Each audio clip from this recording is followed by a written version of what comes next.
wabarakatuh. Perkenalkan, nama saya Safitra Octaviana dengan NIM 240201021. Di sini saya akan membahas mengenai yang pertama, bagaimana sikap seorang perawat yang berpikir kritis dalam menangani pasien. Yang pertama yaitu menganalisis data atau mengumpulkan data pasien.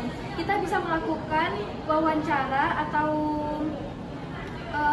melakukan observasi fisik seperti pemeriksaan denyut nadi, lalu menanyakan bagaimana keadaan pasien, lalu pengkajian rekam medis.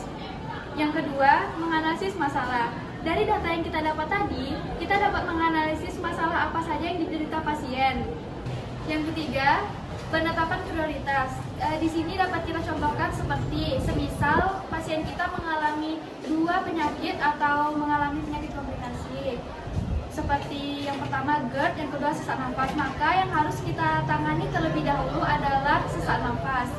Dan yang keempat adalah pengambilan keputusan. Dalam data yang ada, kita harus mengambil keputusan apa tindakan yang harus kita lakukan selanjutnya. Itu berdasarkan fakta, bukan asumsi semata. Yang kelima ada refleksi. Kita dapat melakukan refleksi seperti contohnya memantau perkembangan pasien yang sudah kita lakukan tindakan. Yang kedua, kita akan membahas mengenai pasien yang menderita kanker. Pada kasus kali ini, pasien setuju untuk melakukan operasi, tetapi kondisi tubuh atau fisik pasien tidak mendukung. Pasien sangat lemah dikarenakan kekurangan cairan serta tidak nafsu makan dalam kurun waktu kurang lebih 1 minggu. Lalu, bagaimana sikap seorang perawat yang kritis dalam mengambil tindakan selanjutnya? Yang pertama yaitu mengevaluasi kondisi pasien secara menyeluruh, seperti mengecek tekanan darah pasien, suhu tubuh pasien, detak nadi atau detak jantung, dan lainnya. Lalu yang kedua, pemberian cairan intravena yang sering kita sebut dengan infus.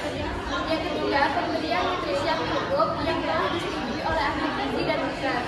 Dan yang keempat, ada kerjasama dengan tim medis. Kerjasama yang dimaksud ini adalah jika kondisi pasien tidak memungkinkan untuk menjalani operasi, maka akan dilakukan penundaan. Dan yang kelima, ada pendukung psikologis pasien. Kita harus memberikan motivasi serta semangat kepada pasien agar pasien tersebut tidak mengalami grogi atau nervous saat ingin dibius atau saat ingin operasi. Dan yang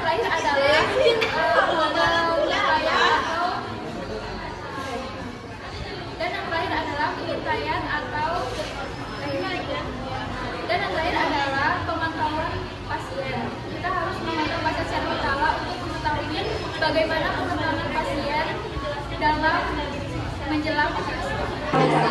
Pada saat merawat pasien, ada 5 tahapan yang akan kita lalui.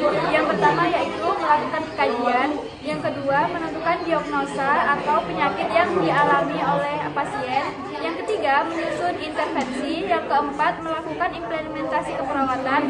Serta yang kelima, melakukan evaluasi keperawatan. Sekian video penjelasan dari saya. Salah dan kurangnya saya mohon maaf. Saya akhiri dengan wassalamualaikum warahmatullahi wabarakatuh.